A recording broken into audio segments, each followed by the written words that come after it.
First of all, thank you very much for the trust in allowing me to deliver these words, which I believe will in some way touch your mind and your heart as well. First of all, I want to mention one thing that I believe all of us have in common, which is all of us work for government. All of us work for, we are public servants. We are endowed to the citizens of our country, and therefore we have a huge responsibility with them. And I believe that all of us work really hard, really strong. I've been speaking with several of you along the last days, and many of you I've heard work 12 hours a day, 14 hours a day, maybe 16 hours a day. Then when it gets really tough, 20 hours a day. And that's okay. We like it. We actually like it. We have a vocation to do that, and we enjoy it.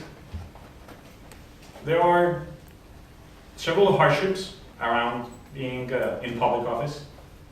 We all know that. It gets hard sometimes.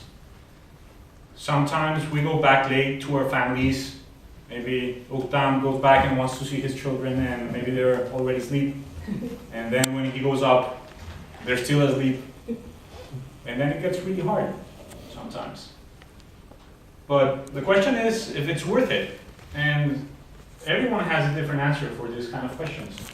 But I think if we are doing this effort, if we are working for the government, then we should know which is the right answer. And the answer is, this is worth it. We like it.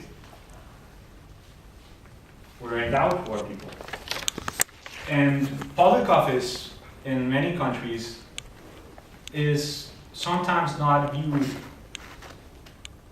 with sufficient respect. That's one of the things I like the most here in Japan, to see how public officials are very well respected, to see how everybody really appreciates all of those who are actually building this country, or all of those who have put a grain of sand in the road of building and of constructing this country.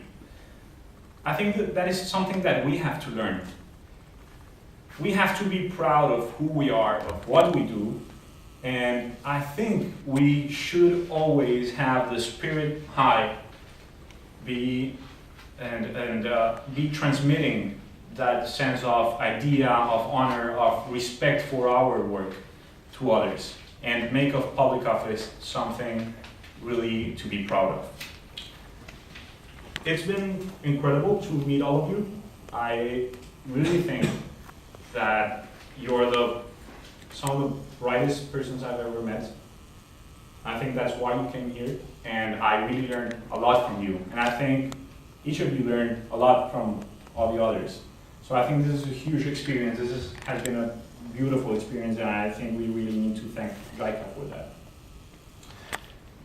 Now, as we are public officials, and we need to look to the future, and we are actually wondering in which direction we want to lead our countries, we need to do that with autonomy.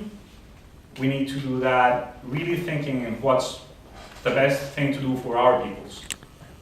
One of the cases that we've been discussing throughout the class is the most interesting. Uzbekistan, who's not really sure of which way to go, or maybe they are really sure of which way to go, and they know that it's better to wait for some time before entering into the WTO, because they're thinking of what's the best thing to do for their country. So I think all of us really need to think precisely in that way. What is the right thing to do? Which are the best steps we should walk through during the next years? Because now many of us are 27, 28, 31, 32, 33, but in some years, probably many of you will be holding the highest positions in your own countries. And you need to take responsibility. You're the ones that are going to be liable in the case things go wrong. So it's really important to make the right decisions and to be sufficiently well prepared in order to know where to lead our countries. So why is this all important? Why is it important for us to actually look to the future and make the right choices? I think all of this has to do with the basic values behind any democratic society, which are basically liberty, democracy, the right to decide where we're going, the right of people to decide what they want to do, how they want to grow, how to exercise their personal interests and their personal attitudes and their own vision of the world. So when we are thinking of this, we need to connect this idea of liberty, democracy, but at the same time, trade is one of the most important factors for a country to actually be able to do that and walk in a way that allows its citizens to develop themselves as they want to, as they better are interested in doing so. So I think we currently have a position in which we are actually having the opportunity to decide matters related to trade, related to commerce, and we need to do, as Uzbekistan is doing, we need to decide the right things. We need to take our own choices. And I think that our countries, which are developing countries, need to be very aggressive in the way they approach international trade. The World Trade Organization in some way is already settled. Its rules are already settled. All what we saw in this courses, or throughout the course, is just a bunch of rules which are fascinating, which work in some way, but that have been settled. They are how they are right now. The question is if those rules should be how they are, and if we're interested in moving them somewhere else. If we're interested in entering into new, different kind of agreements within the WTO framework, and what kind of agreements are those? So I believe that's one of the things we should be thinking as developing countries. And I think that those are the kind of topics in which we really need to keep on working together. We really need to keep in contact and to keep in touch in order to find our own way. Finally, it has really been great to meet people from 9 different countries. It has been excellent to understand that we have common problems, but at the same time we have common goals. And it has been fascinating to be here and learn so much from JICA's lecturers and from all the persons that actually supported this 3 weeks of our stay here in Japan.